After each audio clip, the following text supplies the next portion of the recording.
명절의 가장 중요한 날인 마지막 날에 예수께서 일어서서 큰 소리로 말씀하셨다.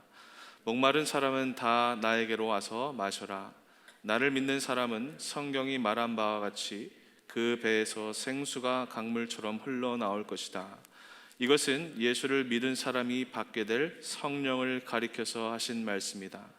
예수께서 아직 영광을 받지 않으셨으므로 성령이 아직 사람들에게 오시지 않았다. 아멘. 여러분, 오늘은 모든 것을 내려놓고 싶을 때라는 제목으로 요한복음 7장의 말씀을 함께 나누도록 하겠습니다.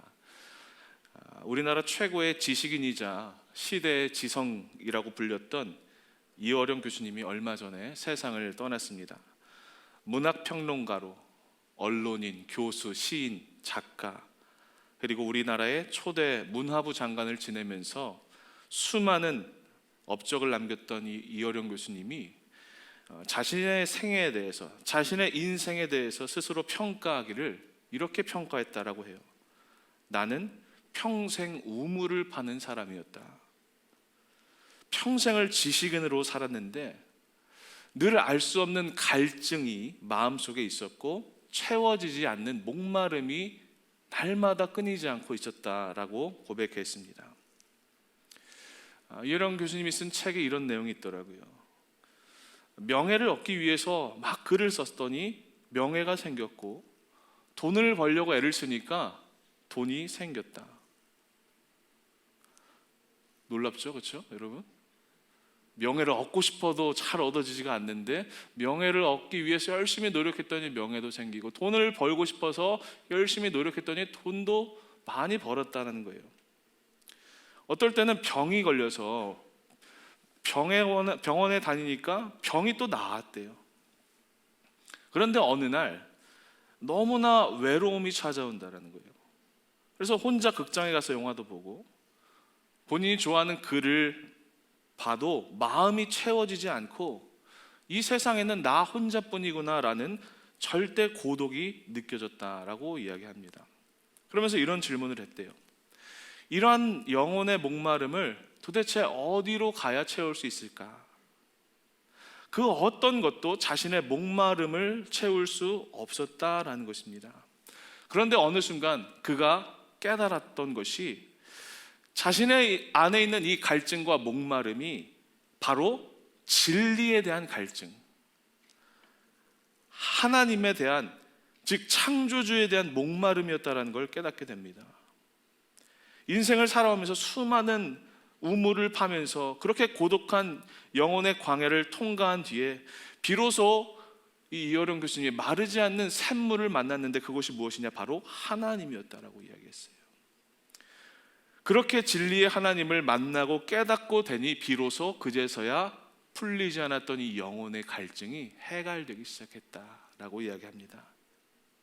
평생을 지식인으로 살아오면서 종교에 대한 이야기는 최대한 꺼렸던 그가 오랜 고민 끝에 자신의 신앙을 고백한 책이 바로 우리가 잘 아는 지성에서 영성으로라는 책의 이야기죠.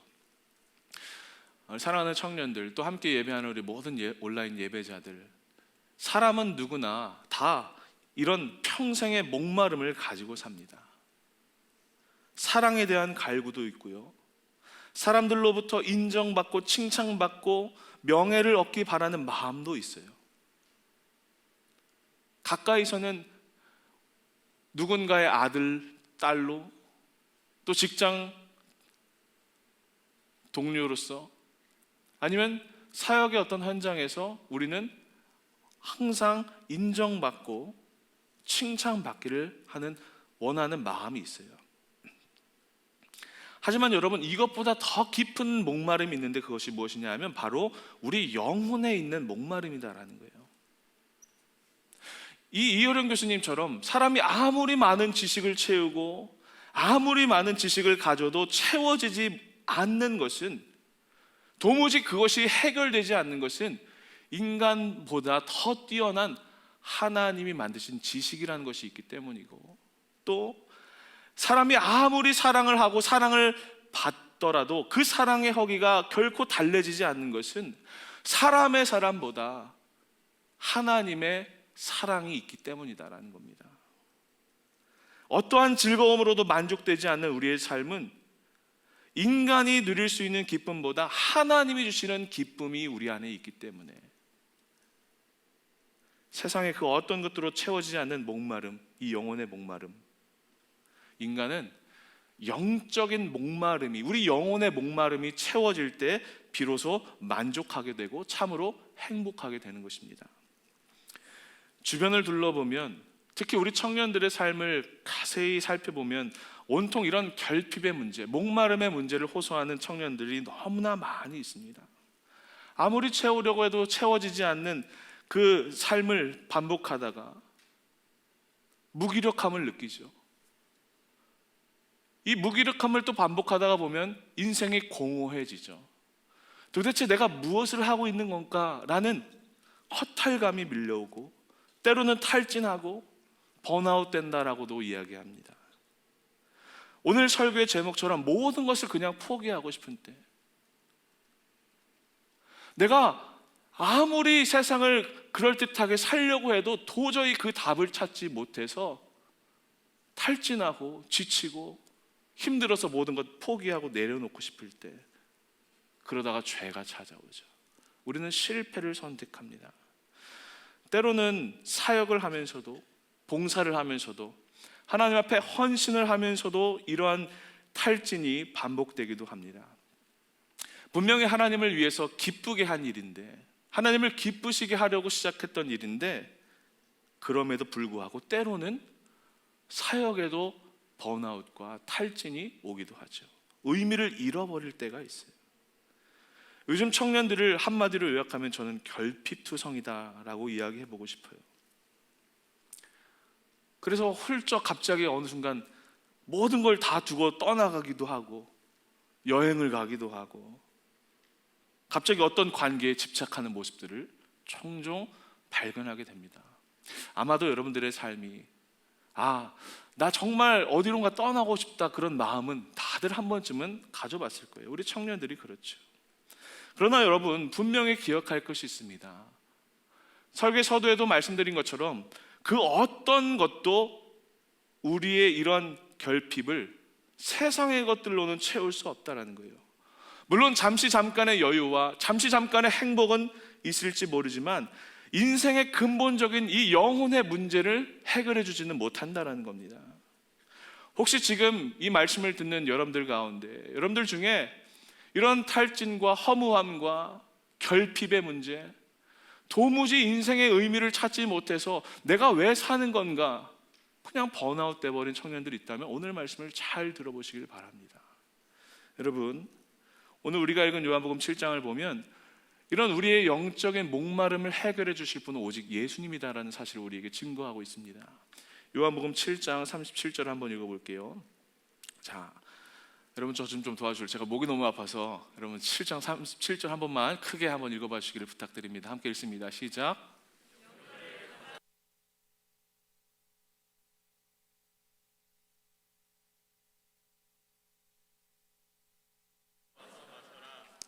아멘. 자, 보십시오. 명절 가장 중요한 마지막 날이라고 성경이 이야기합니다. 자, 이 명절이 언제일까요? 제가 지지난주에 이스라엘 민족이 지키는 3대 절기에 대해서, 3대 명절에 대해서 말씀드렸습니다. 첫 번째가 유월절, 두 번째 오순절, 세 번째가 칠칠절이라고 하는 초막절입니다. 자, 이 명절 끝날은 초막절인 거예요. 요한복음 7장 초반부에 보면 예수님께서 초막절을 지키러 성전에 올라가신 이야기를 우리가 나눴었죠, 그렇죠? 자, 명절 끝날이다라고 이야기했는데, 이때 당시에 명절을 지키러 수많은 유대인들이 예루살렘에 모였죠. 왜 모입니까? 이스라엘 백성들이 광야 생활을 하면서 아무것도 의지할 것 없을 때 하나님께서 그 광야 40년 동안 먹여주시고 입혀주시고 재워주셨던 하나님의 은혜를 기억하고 기념하기 위해서 초막을 짓고 일주일 동안 살았던 것이 바로 초막절이다라고 말씀을 드렸어요. 기억나시죠? 자, 유대인들은 이 초막절을 일주일 동안 지킬 때 새벽부터 밤까지 매일 축제를 벌이면서 종교 의식을 했어요. 그 의식이 뭐냐면 대제사장이 금 주전자에 물을 가득 담아서 성전 제단에다 그 물을 붓는 세레머니를 매일 하는 거예요. 무엇을 붓는다고요? 물을 제단에다 붓는 거예요. 여기에 담긴 영적인 의미가 뭘까? 자, 보십시오. 이스라엘 백성들이 광야에서 물이 없어서 다 목말라 죽게 되었을 때 하나님께서 모세를 통하여 반석을 쳐서 무엇을 나오게 하셨어요? 물을 주셨어요. 그들의 목마름을 해결해 주셨어요. 그것을 상징하고 기념하기 위해서 제사장이 그 성전 제단에다가 물을 붓는 겁니다. 특별히 그 중에 이 명절 마지막 날, 초막절 7일이 지나고 마지막 8일째 되는 날, 이날은 큰 축제의 날로 지키는데, 자, 매일 그런 퍼포먼스를 하고 종교적인 세레머니를 하고 사람들이 막 이상한 나뭇가지를 들면서 춤을 추면서 제단을 돌고 막 시편의 고백을 하는 세레머니를 다 하는데 명절 끝날이 되면 이제 지치는 거예요. 힘든 거예요. 처음엔 즐겁게 시작했어요. 그러나 피로감이 곧 찾아오는 거예요. 한 주간 기쁨의 축제를 막 벌였는데 결국 그 마지막에 가서 지치는 거예요.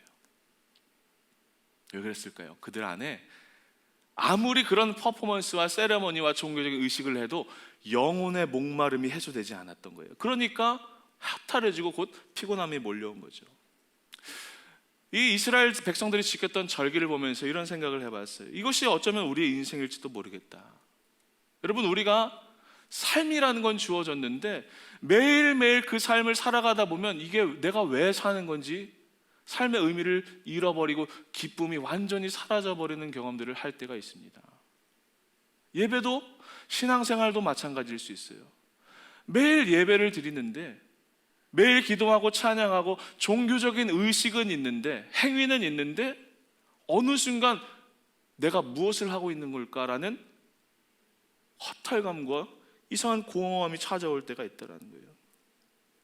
그때 그 명절을 지키면서 세레머니를 했지만 결국엔 종교적인 퍼포먼스에 끝나서 의미를 찾지 못하고 있는 그 명절 끝날에 예수님께서 사람들 앞에 나가서 큰 소리로 외치시는 거예요. 뭐라고?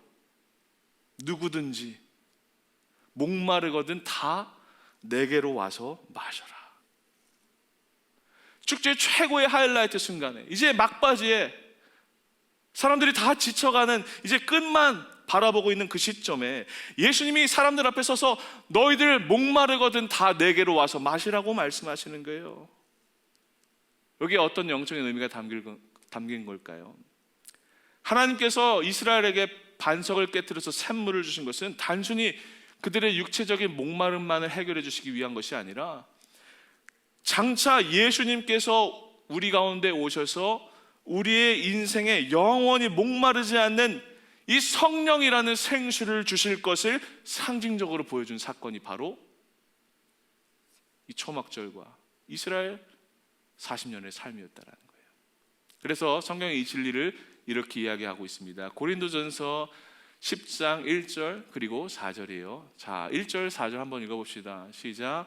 형제들아, 나는 너희가 알지 못하기를 원하지 아니하노니 우리 조상들이 다 구름 아래 있고 바다 가운데 지나며. 자, 1절이 무슨 내용입니까? 지금 이스라엘 백성들이 40년간 그들의 조상들이 40년간 광야 생활한 이야기를 다 구름 아래 있고 바다 가운데 지났다라고 이야기하는 거예요. 자, 그 가운데 어떤 일이 있었는가? 4절 보십시오. 4절 읽어봅시다. 시작. 다 같은 신령한 음료를 마셨으니 이는 그들을 따르는 신령한 반석으로부터 마셨음에 그 반석은 곧 그리스도시라. 아멘. 광야에서 샘물이 나왔던 그 사건은 이스라엘 백성들이 그냥 목마른 것, 육체적인 그런 갈급함만을 해결해 주신 것이 아니라 정확히 말하면 장차 우리 가운데 오셔서 우리의 영혼의 목마름을 완전히 해결해 주실 예수님을 상징하는 사건이었던 거예요. 이해가 되시죠? 고린도전서 10장이 그 이야기를 하는 겁니다. 자, 사랑하는 여러분, 우리 인간은 누구나 다 갈증을 가지고 살고 있습니다. 그리고 그 해결을 위해서 나름대로 열심히 몸부림을 칩니다. 사람은 이 영혼의 문제를 해결하기 위해서 나름대로 자기 힘으로 수양을 하기도 하고 도덕을 쌓기도 하고 정성과 치성을 다해서 신을 섬겨보기도 하고 학문과 지식 아니면 예술, 문학 모든 것을 다 동원해서 이 문제를 해결하려고 했어요. 그러나 도무지 인간이 가진 어떠함으로는 그것들이 해결되지 않습니다. 우리의 삶을 보면 여러분, 우리는 우리의 이 존재의 문제, 이 불확실성을 해결하기 위해서 날마다 무언가를 확실하게 소유하려는 모습들을 보여요. 대표적인 것이 우리의 소비, 우리의 치장, 쇼핑하는 것, 여행, 권력, 쾌락, 이런 눈에 잡히는 즐거움으로, 당장 내 눈앞에 보이는 즐거움으로 우리 영혼의 문제를 해결하고 채우려고 한다는 거예요. 화려한 겉모습을 잘 포장하면 내 안에 있는 이 텅 빈 이 마음과 내 중심과 내 영혼이 가려진다고, 채워줄 수 있다고 기대하는 거예요. 그래서 더 많이 가지고 싶어 하죠. 이러한 우리의 삶을 가장 잘 보여주는 게 저는 우리 청년들이 하는 SNS다라고 생각해요. 제가 이런 얘기하면 꼭 마음이 불편해서 SNS를 잘 안 하려고 하는 우리 청년들이 있는데, 여러분, 하나님이 주신 거니까 SNS 잘 활용해야죠. 그러나 여러분 보십시오. 종종 SNS를 통해서 내가 무엇을 했는지, 또 무엇을 먹었는지, 어디에 갔는지 끊임없이 사람들에게 보여주고 과시하고 싶다면, 여러분, 이거 우리의 존재를 가리기 위해서 SNS를 잘못 사용하고 활용하는 거예요.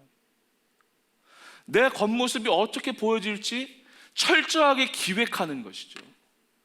내 안에 있는 그림자는 완전히 감춰놓고 내가 잠시 잠깐 나의 영혼의 문제를 해결하기 위해서 내가 소비하고 지출하고 내가 만들어냈던 이미지들을 사람들에게 공유하기에 바빠요. 그리고 누군가와 또 비교해요. 내가 경험한 그 일이 그 자체라는 의미보다, 그 순간보다 누군가에게 어떻게 보여질지를 더 중요하게 여기는 거예요. 여러분, 그러나 이건 자기 자신을 속이는 것입니다. 정작 이 내 안에 있는 이 영혼의 문제를 내가 직면하지 못해서, 내가 어떻게 할지를 몰라서, 그 답을 몰라서 그냥 감춰두기 급급한 것이 바로 우리가 하는 SNS 생활이에요. 여러분, 그 문제를 무엇으로 채울 것입니까? 여러분, 영혼의 일을 도대체 무엇으로 채울 수 있겠습니까? 여러분들이 더 많이 가지면, 더 그럴듯하게 포장하면, 더 그럴듯하게 누군가에게 보여주면 해결됩니까? 아니요. 절대 해결되지 않습니다. 왜? 우리의 인생의 해답은 오직 하나님 안에만 있기 때문입니다. 우리의 존재는, 우리의 영혼은, 우리의 삶은 언제나 하나님 안에서만 완전한 것입니다.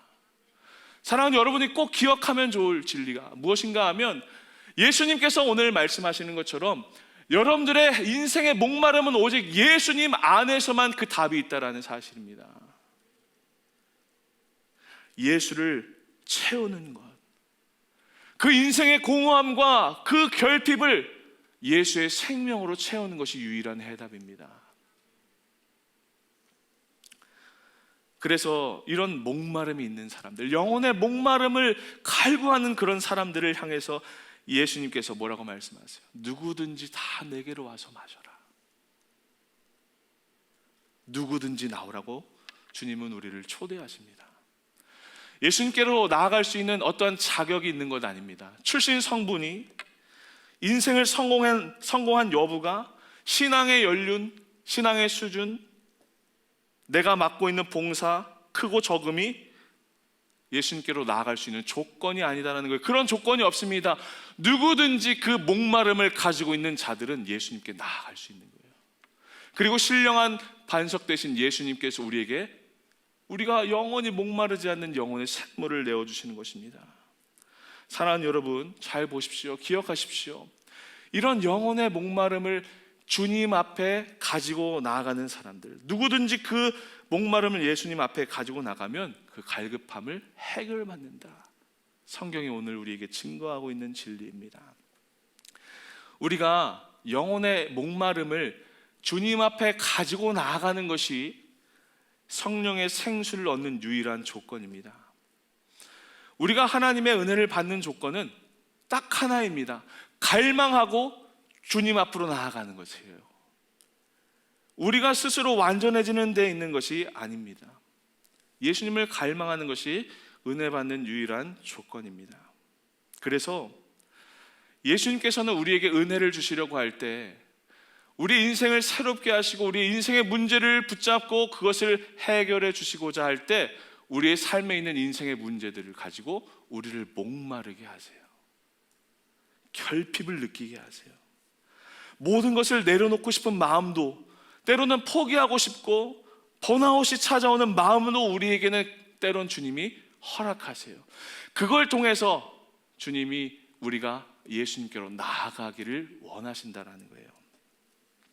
사랑하는 여러분, 혹시 지금 여러분들의 삶에 풀리지 않는 인생의 문제가 있습니까? 건강의 문제가 있습니까? 가정의 관계의 문제가 있습니까? 내가 도무지 예상하지 못했던 일로 마음에 갑자기 불안함이 있습니까? 내가 내일은 뭐 먹고 살지? 나는 이 평생을 어떻게 살지? 라는 불안감이 있습니까? 그래서 다른 것으로 그것들을 감추고 채우고 있습니까? 누군가에게 나를 감추고 포장하고 과시하기에 급급합니까? 이 모든 마음들, 그 공허함이 여러분들 가운데 지금 있다면 괜찮은 겁니다. 왜? 그때가 바로 하나님께서 우리 속에 그 영적인 갈망을 일으키시기 위한 하나님의 행하심과 하나님의 일이다라는 거예요. 사랑하는 여러분, 여러분들 안에 있는 그 육신의 문제, 영혼의 문제를 하나님을 향한 갈망으로 바꾸어 주님께로 나아가십시오. 여러분들의 삶에 문제가 있다면 그것을 하나님을 향한 뜨거운 열망과 갈망으로 바꾸어 놓으십시오. 어떠한 삶을 살고 있든지 간에 이 갈급함이 있는 인생은 주님께서 주시는 생명의 강, 생수를 마실 수 있게 되는 겁니다. 자, 예수님께서 어떻게 말씀하시는지 계속해서 38절, 39절을 한번 보겠습니다. 자, 38절, 39절 읽어봅시다. 시작. 나를 믿는 사람은 성경이 말한 바와 같이 그의 배에서 생수가 강물처럼 흘러나올 것이다. 이것은 예수를 믿은 사람이 받게 될 성령을 가리켜서 하신 말씀이다. 예수님께서 말씀하셨어요. 나를 믿는 사람은 성경이 말한 것처럼 그 배에서 생수가 강물처럼 흘러나올 것이다. 배에서 생수가 흘러나온다 이야기합니다. 여러분, 이 배, 우리 복부에서 물이 흘러나온대요. 이게 어떤 의미일까요? 성경에서 말하는 이 배는 우리의 이 깊은 것, 어떤 성경은 마음이라고도 번역하더라고요. 우리의 가장 깊은 마음에 영혼의 생수가 흐르게 된다는 거예요. 또 이 생수의 강물이라는 말은 정확히 번역하면 생수의 홍수라는 의미입니다. 완전히 물이 폭포수처럼 휩쓸어 버리는 모습. 여러분, 홍수가 나면 모든 것을 다 쓸어버리죠, 그렇죠? 지형이 변화되죠. 이런 것처럼 하나님을 믿는 자는 그 배에서 하나님이 주시는 이 성령의 역사가 어떻게 생수의 강물처럼, 생수의 홍수처럼 임해서 모든 삶을 새롭게 하시고 변화시키시고 우리를 다시 일으키신다는 하나님의 약속이 있는 거예요. 에스겔서 47장을 보면 선지자 에스겔이 바벨론 포로 생활 중에 하나님이 보여주시는 환상을 보게 됩니다. 에스겔이 25살쯤에 포로로 끌려갔다라고 추정하는데 이 환상을 보았던 나이는 50살, 50살입니다. 그러니까 포로 생활한 지 거의 25년, 30년이 흐르고 난 다음에 하나님이 그 포로 생활 중에 환상을 보여주시는 거예요. 절망 중에 성전 회복의 비전을 보여주십니다. 하나님이 에스겔이 그 어린 선지자, 우리 청년들의 나이죠. 25살 그 선지자의 시절에 그가 밟았던 성전으로 그를 데리고 가십니다. 그리고 성전을 보여주세요. 에스겔의 마음이 어땠을까요? 너무나 그리웠던 그 성전을 다시 밟게 된 거예요. 막 그런 감격이 있는데 갑자기 그 성전의 문에서 물이 흐릅니다. 에스겔 환상의 내용이에요. 막 물이 흘러나와요. 하나님의 천사가 에스겔에게 너 지금 그 성전에서 흘러나오는 물을 잘 따라가 봐라. 1,000척을 가봐라. 1,000척은 약 500m예요. 500m를 가서 그 물이 얼마나 흐르는지를 한번 측정해봐라.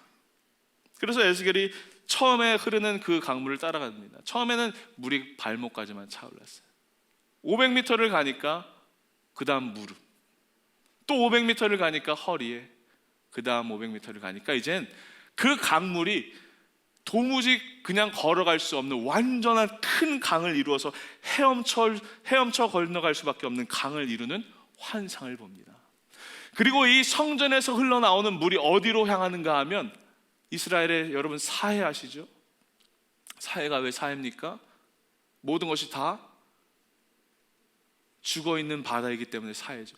그 죽음의 바다로 이 성전에 물이 흘러 들어가서 그 생명이 없던 사해에 갑자기 막 생명이 솟아나기 시작하는 역사가 보여집니다.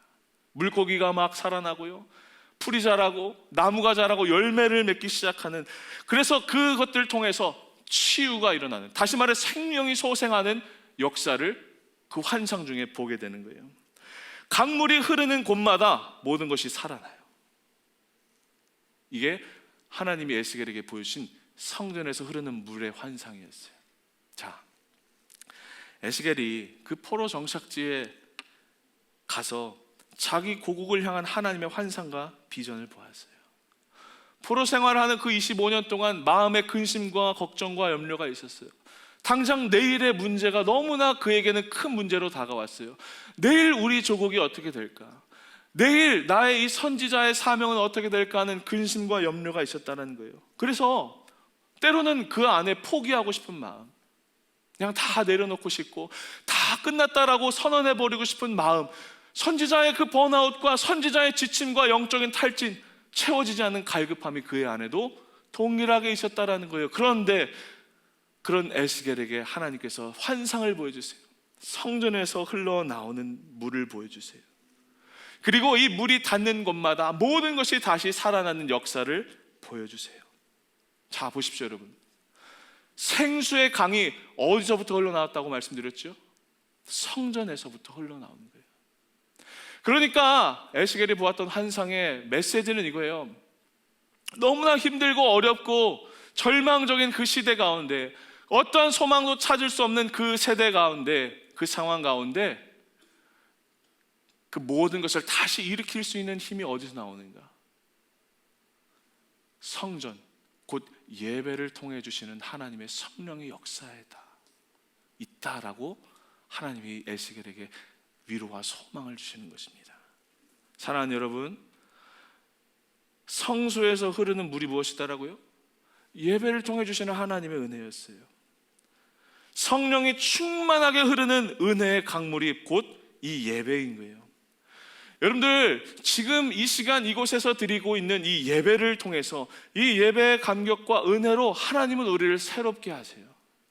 여러분, 지치셨습니까? 모든 것 다 포기하고 놓고 싶습니까? 그냥 훌쩍 어디론가 떠나고 싶습니까? 아니면 나의 공허함을 감추기 위해서 다른 무언가로 열심히 그것을 감추다가 도무지 어떻게 할지 몰라서 갈팡질팡하고 있습니까? 인생의 해답이 어디 있다고요? 이 예배를 통해 주시는 성령의 은혜와 역사에 있다는 거예요. 그래서 우리가 이 시간 더욱더 하나님 앞에 사모하는 마음으로 나아가야 되는 거예요. 예수님께로부터 오는 그 영원한 생명, 그 생수를 누리기에 우리는 나아가야 되는데, 지금 이 시간에도 우리는 다른 물을 찾는 것이죠. 예배의 은혜와 감격을 놓고 세상의 다른 즐거움으로 그것을 대체하는 것입니다. 자, 말씀의 적용입니다. 그 생수에서 흘러나오는 강을 우리 삶 가운데 다시 한번 흐르고 회복하기 위해서 우리가 무엇을 해야 합니까? 우리 다시 예배의 자리로, 그 은혜가 흐르기 시작하는 자리로 돌아가야 될 때예요. 제가 한 주간 동안 말씀을 준비하면서 가장 제 마음속에 계속 반복적으로 떠오르는 말씀이 하나 있어서 소개하고 마치려고 해요. 로마서 16장 19절이에요. 우리 마지막 말씀 한번 큰 목소리로 읽어봤으면 좋겠습니다. 로마서 16장 19절 한번 읽어봅시다. 시작. 너희가 선한데 지혜롭고 악한데 미련하기를 원하노라. 아멘. 다시 한번 읽어봅시다. 시작. 너희가 선한데 지혜롭고 악한데 미련하기를 원하노라. 하나님께서 우리에게 무엇을 말씀하세요? 선한 데에 지혜롭고 악한 데에는 미련한 삶을 사는 거예요. 그러나 하나님께서 자꾸 그런 마음을 주세요. 지금 너희들의 세대가 어떤 세대인 줄 아니? 너희들은 악한 데는 지혜로운데 선한 데는 왜 이렇게 미련한 거야? 라는 거예요. 여러분, 우리 세상적으로는 너무나 지혜롭지 않습니까? 그렇지 않나요? 사람들이 돈을 버는 방법, 명예를 얻는 방법, 어디 가면 이런 것을 얻을 수 있더라. 세상의 소유에 대해서는, 세상의 일들에 대해서는 누구보다도 지혜롭고 세상 부럽지 않도록, 세상 비교해도 전혀 뒤처지지 않을 정도로 우리가 지혜로운 삶을 살고 있고, 거꾸로 하나님이 정작 우리에게 말씀하시는 은혜의 자리에서, 은혜의 삶에서는 너무나 미련하고, 일부러 미련한 척을 하는 건지 진짜 미련한 건지 모르겠지만 언제나 하나님은 뒷전인 인생. 그래서 우리의 삶에 만족이 없는 것입니다. 사랑하는 여러분, 오늘 이 로마서 16장 19절의 말씀처럼 간단해요. 더욱더 여러분들이 선한 일에는 지혜롭고 악한 일에는 미련하게 되시기를 간절히 축원합니다. 여러분, 에스겔 환상 속에 그 성전에서 흐르는 물은 첫 번째, 가장 처음에는 그냥 발목까지밖에 흐르지 않는 물이었어요. 은혜가 그 정도밖에 되지 않는 거예요. 어쩌면 지금 우리가 살아가는 세대가 정말 그 발목까지밖에 흐르지 않는 은혜를 가지고 살아가는 세대일지도 모르겠다는 생각이 들었어요. 그러나 중요한 것은 우리가 그 성전에서 흐르는 물, 비록 발목까지밖에 차오르지 않은 은혜의 물일지라도 그 자리를 계속 지키면서 하나님 앞에 그 1천척 500m를 나아가야 돼요. 그래서 그때 하나님이 주시는 무릎 높이의 은혜, 허리, 우리의 삶 전체를 뒤엎고 우리가 헤엄쳐 건너갈 수밖에 없는 강을 이루는 그 하나님의 은혜, 그때가 오기까지 우리 날마다 선한 일에는 지혜롭고 악한 일에는 미련할 줄 아는 하나님의 백성들로 살아가야 한다는 것입니다. 사랑하는 여러분, 그 성전에서 흘러나오는 물은 훗날 십자가에서 모든 물과 피를 흘리심으로 말미암아 우리에게 영원한 구원의 새 생명을 주신 우리의 성전 되신 예수 그리스도를 예표하는 환상이기도 합니다. 십자가에서 우리의 모든 영혼의 문제를 해결하시고 우리의 모든 죄와 저주를 끊으시고 우리에게 부활의 영혼을 주신 예수님 말이에요. 말씀을 마칠게요. 여러분, 지금 포기하고 싶으세요? 인생이 너무 어려우세요? 고난이 반복되세요? 그냥 다 하나님 저 못하겠어요, 지치셨습니까? 지금 여러분들 안에 그런 목마름이 있다면 더욱더 그 순간 하나님 앞으로 나가세요. 주님께서 여러분들을 지금 이 시간 초대하세요. 누구든지 목마르거든 내게로 와서 마셔라. 우리 인생의 해답이 여기 있습니다. 다른 것에서, 세상에서 찾는 지혜, 세상에서 찾는 의미가 아니라 하나님만이 주실 수 있는 인생의 참된 평안과 위로와 행복을 누리게 되는 우리 사랑하는 청년들 되기를 주의 이름으로 간절히 축원합니다. 예수님께서 십자가에서 달려 돌아가시면서 이렇게 말씀하셨어요. 내가 목마르다. 예수님도 목마름이 있으셨던 것 같아요. 왜 그랬을까요? 십자가에서 우리를 위해서 모든 물과 피를 다 쏟으셨어요. 우리에게 영원한 생수를 주시기 위해서. 사랑하는 여러분, 지금 목마르십니까? 예수님이 주시는 구원의 생수를 맡기러 마십시오. 흘러가는 곳마다 죽었던 생명이 되살아나는 역사가 여러분들 삶 가운데, 우리 사랑하는 모든 청년들의 삶 가운데 있게 되기를 주의 이름으로 간절히 축원합니다. 기도하겠습니다.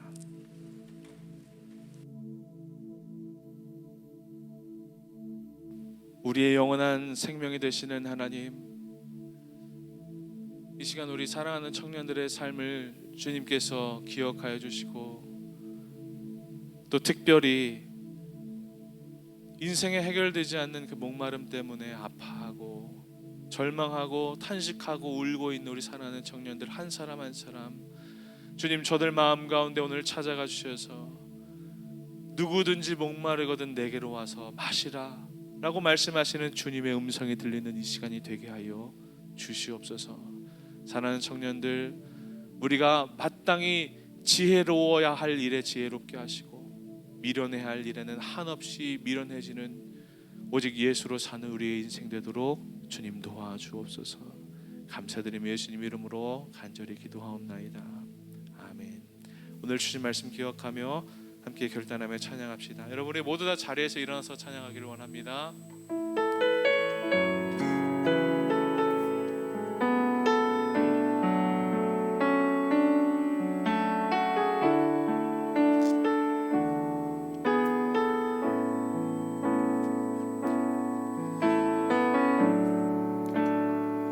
주께 가까이, 주께 가까이 날 이끄소서. 간절히 주님만을 원합니다. 채워주소서. 채워주소서. 주의 사랑을 진정한 찬양 드릴 수 있도록. 다시 한번 찬양합시다. 주께 가까이, 주께 가까이 날 이끄소서. 날 이끄소서. 간절히 주님만을 원합니다. 주님 우리를 채워주십시오. 채워주소서. 주의 사랑을 진정한 찬양 드릴 수 있도록. 목마른 나의 영혼, 목마른 나의 영혼 주를 부르니 나의 맘마저 주소서. 주님만을 원합니다. 더 원합니다. 나의 맘마저 주소서. 우리 성도 다시 한번 고백합시다. 주께 가까이, 주께 아멘. 날 이끌어주소서. 이 시간 간절히 주님만을 원합니다. 주님 우리를 채워주십시오. 주님의 그 영원한 사랑으로 채워주십시오. 진정한 찬양 드릴 더욱더 갈급한 마음으로 주님 앞에 나갑시다. 주께 가까이, 주께 날 이끄소서. 날 이끄소서. 간절히 주님만을 원합니다. 채워주소서. 주의 사랑을 주의 사랑 진정한 찬양, 진정한 찬양 드릴 우리 함께 우리 차는 목마름으로 주님 앞에 고백합시다. 목마른 나의 영혼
다시 한번 고백합니다. 주님의 그 모든 것이 내 삶을 가득 채우네. 내 모든 갈증과 비 주 사랑으로 주 사랑 우리 한번 노력합시다. 주님의 그 모든 것이 아멘. 주님의 그 모든 것이 내 삶을 가득 채우네. 주 사랑의 갈증과 비로 주 사랑으로 만족시니 부족함 사랑하는 여러분, 여러분 우리 시간 한 번만 더 말씀 앞에 결단하며 기도하며 나아갑시다. 선한 데는 지혜롭고 악한 데는 미련하라. 너무나 짧고 간단해서 우리가 쉽게 지나치는 말씀일지 모르겠지만 이 어려운 시대를 살아가는 우리가 가장 가슴 깊이 새겨야 할 이 하나님의 말씀, 하나님이 말씀하시는 것처럼 우리가 더욱더 하나님의 일에는 지혜롭고 세상에 미련한 것에는 한없이 미련해질 수 있는 우리가 되도록 우리 이 시간 우리의 삶을 주님 앞에 내어 맡기며 결단하며 기도합시다. 하나님의 그 생수의 강이 흐르는 예배의 자리가 여러분들 가운데 회복되기를 간절히 축원합니다. 여러분 기억하십시오. 다른 어디서도 여러분들의 인생을 만족시킬 수 없습니다. 우리 인생의 우리 영혼의 유일한 해가는 오직 예배를 통해 주시는 하나님의 은혜에서만 비롯될 수 있습니다. 우리 더욱더 주님의 은혜를 사모하며 말씀 앞에 기도하며 우리 간절히 주여 한번 부르짖고 기도하겠습니다. 기도합시다.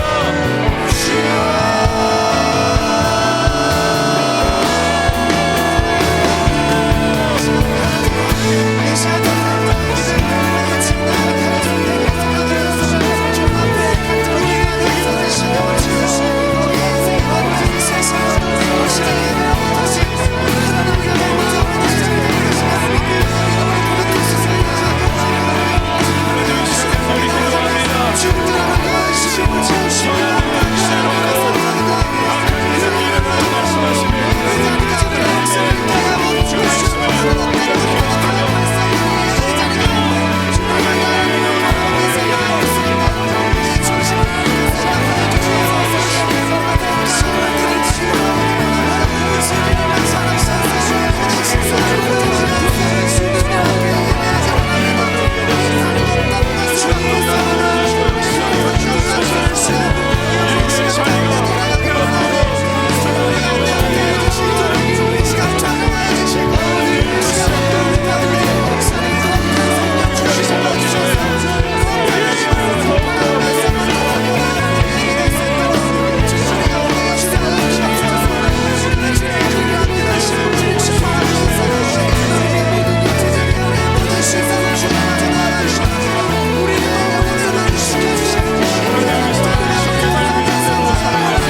오늘 우리에게 이렇게 귀한 날, 하나님의 날을 허락하여 주시고 또 좋은 일기 가운데 좋은 공간, 하나님을 마음껏 예배할 수 있는 우리 교회와 이 공동체를 허락하여 주셔서 감사합니다. 하나님, 이제 코로나가 거의 끝나가는 이 시점에서 우리가 가장 먼저 회복해야 할 것이 무엇인지 우리의 믿음을 주님 앞에 새롭게 하기를 원합니다. 세상적으로 즐기고 세상적으로 살아가는 데 있어서 누구보다도 지혜로우면서도 하나님 앞에 하나님이 바라시는 일에는 너무나 미련했던 우리를 주님 용서하여 주시고 다시 한번 하나님이 원하시는 자리에 날마다 우리가 머무는 은혜가 있도록 주님 도와주시옵소서. 사랑하는 우리 모든 청년들, 정말 힘든 이 시기를 지나가고 있습니다. 영적으로 탈진하여서 삶에 반복되는 문제들로 인하여서 믿음이 연약해져서 하나님 모든 것 내려놓고 싶은 우리 청년들의 마음, 저들의 삶, 저들의 상황을 주님께서 기억하여 주시사 오늘 주신 말씀 기억하며 비록 힘들고 어렵지만 우리의 인생의 유일한 해답이 오직 예수님께만 있음을 기억하며 예수를 끝까지 붙드는 인생들로 살아갈 수 있도록 주님 도와주시옵소서. 우리의 텅 빈 마음 오직 예수의 이름으로만 채우기를 원합니다. 우리의 구멍난 인생이 오직 예수 그리스도의 그 영원한 생명으로만 채워지기를 원합니다. 하나님, 오늘 주님 앞에 말씀으로 또 믿음으로 기도하고 결단하였사오니 하나님, 믿음대로 살아갈 수 있는 능력과 지혜와 용기를 우리 가운데 허락하여 주시옵소서. 내일부터 하나님 고난주간이 시작됩니다. 우리가 하나님 앞에 너무나 부끄러운 그런 믿음 생활을 하고 있었습니다. 이것을 계기로 우리가 다시 한번 우리의 믿음을 점검하며 주님이 주시는 그 십자가의 은혜와 사랑을 힘입으며 다시 회복하는 우리의 삶이 되도록 주님 도와주시옵소서. 하나님, 오늘 주님 앞에 귀한 예물을 드렸습니다. 하나님, 정말 어려운 가운데 주님 앞에 마음과 뜻과 정성을 다하여 드립니다. 예물에 담긴 기도와 저들의 마음의 소원과 저들의 하나님 앞에 간구하는 모든 고백을 주님께서 기억하여 주시사 하나님의 크신 은혜와 하늘의 축복으로 주님 충만케 하여 주시옵소서. 우리 사랑하는 청년들 다시 한번 세상의 자리로 보냅니다. 오늘 주신 말씀을 기억하며 하나님의 백성들만이 아는 그 성령의 기쁨을 누리며 살아가는 거룩한 백성들로 살아가도록 주님 도와주옵소서. 이제는 우리 주 예수 그리스도의 은혜와 하나님의 크신 사랑과 성령님의 감화 감동 역사하심이 주신 말씀 기억하며 말씀대로 살아가고 말씀대로 승리하기를 소망하고 기도하는 하나님의 모든 예배자들의 머리 위에 이제부터 영원토록 함께하여 주시옵기를 간절히 축원하옵나이다. 아멘.